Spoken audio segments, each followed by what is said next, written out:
जीवन से नहीं भर जाएगा। स्वयं विचार कीजिए।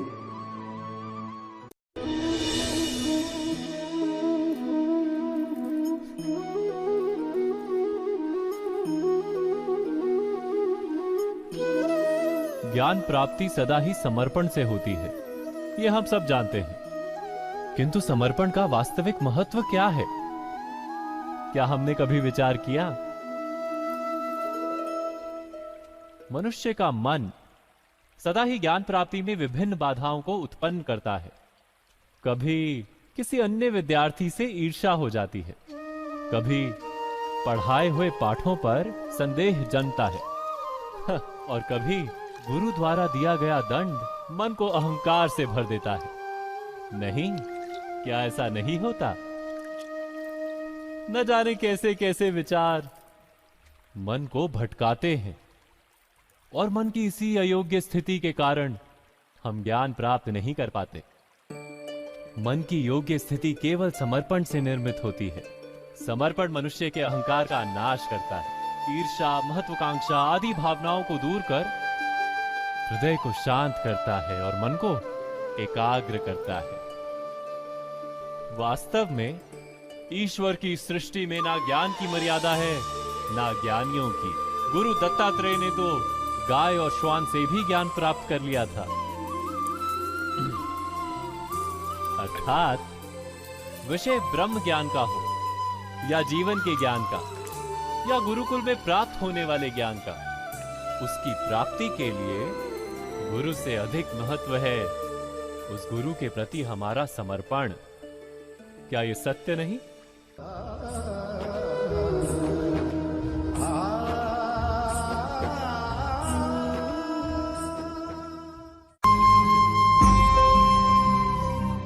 प्रत्येक मनुष्य के जीवन में ऐसा क्षण अवश्य आता है जब सारे स्वप्न, सारी आशाएं, सारे दृश्य ध्वस्त हो जाते हैं। जीवन के सारे आयोजन ही बिखर जाते हैं। एक और धर्म होता है और दूसरी ओर सुख। इसी को धर्म संकट कहते हैं। जब धर्म का वहन ही संकट हो और धर्म का त्याग ही सुख हो। विचार कीजिए, कभी किसी स्वजन के विरुद्ध सत्य बोलने का अवसर प्राप्त हो जाता है, कभी ठीक दरिद्रता के समय सरलता से चोरी करने का मार्ग प्राप्त हो जाता है, कभी किसी शक्तिशाली राजनेता या राजा के कर्मचारी का अधर्म प्रकट हो जाता है। सबके जीवन में ऐसी घटना बनती ही रहती है। अधिकतर लोग ऐसे किसी क्षण को धर्म संकट के रूप में जान ही नहीं पाते। हमें किसी प्रकार के संघर्ष का अनुभव ही नहीं होता। सहजता से सुख की ओर खींचे चले जाते हैं, जैसे मक्खी गुड़ की ओर खींची चली जाती। वास्तव में धर्म संकट का क्षण ईश्वर के निकट जाने का क्षण होता है। यदि हम संघर्षों से भयभीत ना हो, सुख की ओर आकर्षित ना हो, अपने धर्म पर दृढ़ रहे, तो ईश्वर का साक्षात्कार दूर नहीं।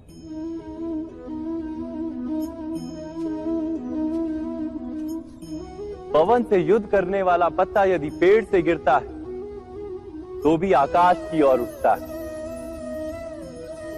पवन से झुकने वाली घास वहीं भूमि पर रह जाती है। अर्थात धर्म संकट से यदि हम संकट को ही टाल दें तो सुख तो मिलता है, जीवन बढ़ता है, किंतु क्या चरित्र नहीं टूटता? क्या आत्मा दरिद्र नहीं हो जाती? क्या ईश्वर से अंतर नहीं हो जाता? स्वयं विचार किए। दो व्यक्ति जब निकट आते हैं तो एक दूसरे के लिए सीमाएं और मर्यादाएं निर्मित करने का प्रयत्न अवश्य करते हैं। हम यदि सारे संबंधों पर विचार करें तो देखेंगे कि इन सारे संबंधों का आधार यही सीमाएं हैं जो हम दूसरों के लिए निर्मित करते हैं, और यदि अनजाने में भी कोई अन्य व्यक्ति इन सीमाओं को तोड़ता है तो उसी क्षण हमारा हृदय क्रोध से भर जाता है। इन सीमाओं का वास्तविक रूप क्या है? क्या हमने कभी विचार किया? सीमाओं के द्वारा हम दूसरे व्यक्ति को निर्णय करने की अनुमति नहीं देते, अपना निर्णय उस व्यक्ति पर थोपते हैं, अर्थात किसी की स्वतंत्रता का अस्वीकार करते हैं हम। और जब स्वतंत्रता का अस्वीकार किया जाता है तो उसका हृदय दुख से भर जाता है, और जब वो सीमाओं को तोड़ता है तो हमारा हृदय क्रोध से भर जाता है। क्या ऐसा नहीं होता?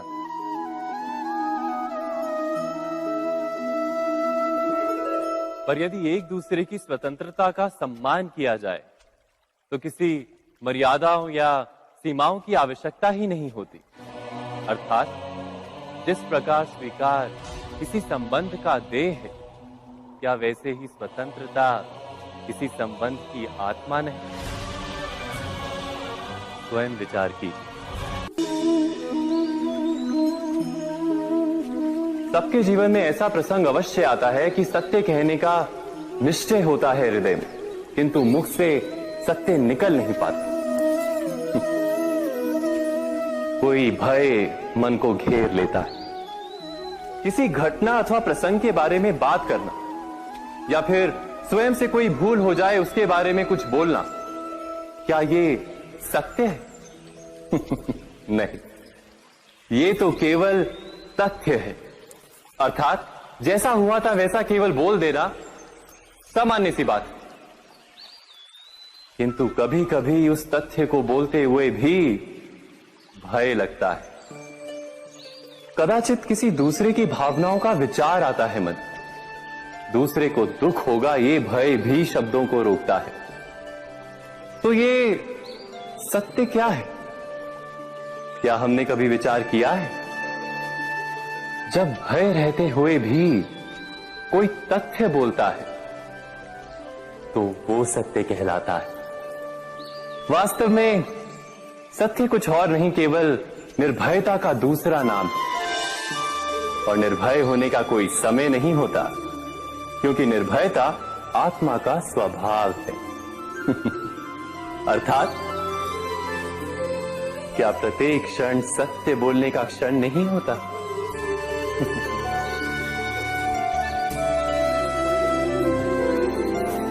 स्वयं विचार कीजिए।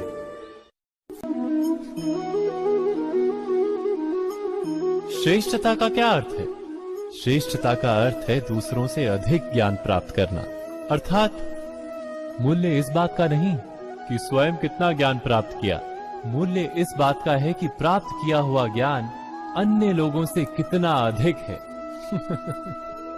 अर्थात श्रेष्ठता की इच्छा ज्ञान प्राप्ति को भी एक स्पर्धा बना देती है।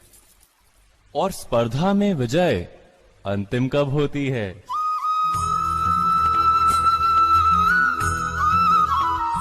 कुछ समय के लिए तो श्रेष्ठ बना जा सकता है, किंतु सदा के लिए कोई श्रेष्ठ नहीं रह पाता। फिर वही असंतोष, पीड़ा और संघर्ष जन्म लेता है। किंतु श्रेष्ठ बनने के बदले यदि उत्तम बनने का प्रयत्न करें तो क्या होगा? उत्तम का अर्थ है कि जितना प्राप्त करने योग्य है वो सब प्राप्त करना, किसी से अधिक पाने की इच्छा से नहीं, मात्र आत्मा की तृप्ति हेतु कुछ प्राप्त करना। उत्तम के मार्ग पर किसी अन्य से स्पर्धा नहीं होती, स्वयं अपने आप से स्पर्धा होती है। अर्थात उत्तम बनने का प्रयत्न करने वाले को देर अबेर सारा ज्ञान प्राप्त हो जाता है, बिना प्रयत्न के ही वो श्रेष्ठ बन जाता है। किंतु जो श्रेष्ठ बनने का प्रयत्न करता है वो श्रेष्ठ बने या ना बने, उत्तम कभी नहीं बन पाता।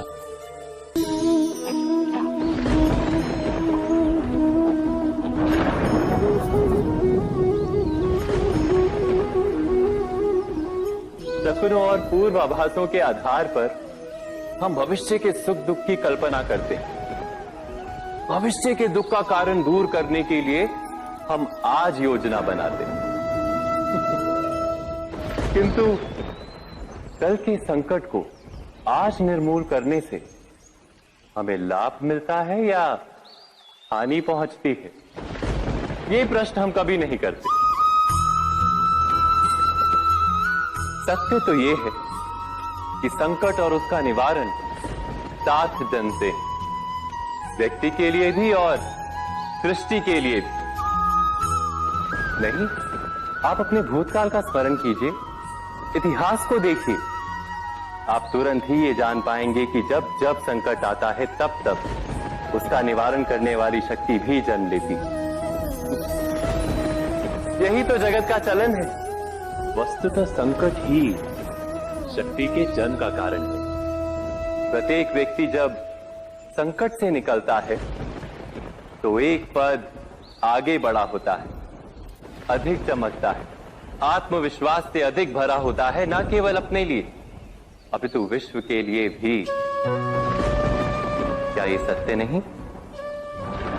वास्तव में संकट का जन्म है एक अवसर का जन्म, अपने आप को बदलने का अवसर, अपने विचारों को ऊंचाई पर करने का अवसर, अपनी आत्मा को बलवान और ज्ञान मंडित बनाने का अवसर। जो ये कर पाता है उसे कोई संकट नहीं होता, किंतु जो ये नहीं कर पाता वो तो स्वयं एक संकट है विश्व के लिए। विचार कीजिए।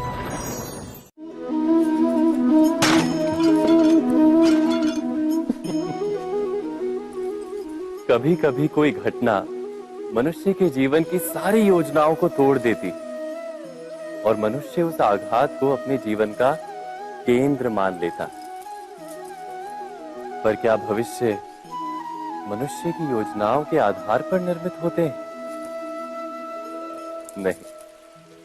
जिस प्रकार किसी ऊंचे पर्वत पर सर्वप्रथम चढ़ने वाला उस पर्वत की तलाई में बैठकर जो योजना बनाता है, क्या वही योजना उसे उस पर्वत की चोटी तक पहुंचाती है? नहीं। वास्तव में वो जैसे जैसे ऊपर चढ़ता है वैसे वैसे उसे नई नई चुनौतियां, नई नई विडंबनाएं, नए नए अवरोध मिलते हैं। प्रत्येक पद पर वो अपने अगले पद का निर्णय करता है। प्रत्येक पद पर उसे अपनी योजनाओं को बदलना पड़ता है। कहीं पुरानी योजना उसे खाई में ना ढकेल दे। वो पर्वत को अपने योग्य नहीं बना पाता, केवल स्वयं को पर्वत के योग्य बना सकता है। क्या जीवन के साथ भी ऐसा ही नहीं?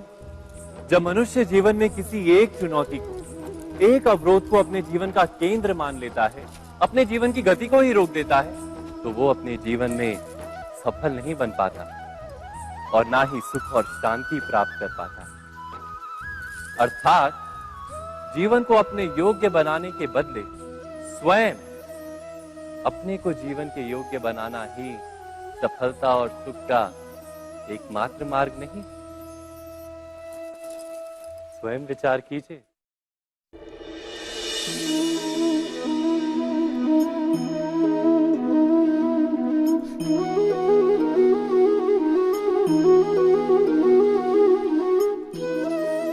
जीवन का हर क्षण निर्णय का क्षण होता है। प्रत्येक पद पर दूसरे पद के विषय में कोई निर्णय करना ही पड़ता है और निर्णय अपना प्रभाव छोड़ जाता है। आज किए गए निर्णय भविष्य में सुख अथवा दुख निर्मित करते हैं, ना केवल अपने लिए, अपने परिवार के लिए भी, आने वाली पीढ़ियों के लिए भी। जब कोई दुविधा सामने आती है तो मन व्याकुल हो जाता है, अनिश्चय से भर जाता है। निर्णय का वो क्षण युद्ध बन जाता है और मन बन जाता है युद्ध भूमि। अधिकतर निर्णय हम दुविधा का उपाय करने के लिए नहीं, केवल मन को शांत करने के लिए लेते हैं। पर क्या कोई दौड़ते हुए भोजन कर सकता है? नहीं। तो क्या युद्ध से जूझता हुआ मन कोई योग्य निर्णय ले पाएगा? वास्तव में शांत मन से जब कोई निर्णय करता है तो अपने लिए सुखद भविष्य बनाता है, किंतु अपने मन को शांत करने के लिए जब कोई निर्णय करता है तो वो व्यक्ति भविष्य में अपने लिए कांटों भरा वृक्ष लगाता है। स्वयं विचार कीजिएगा।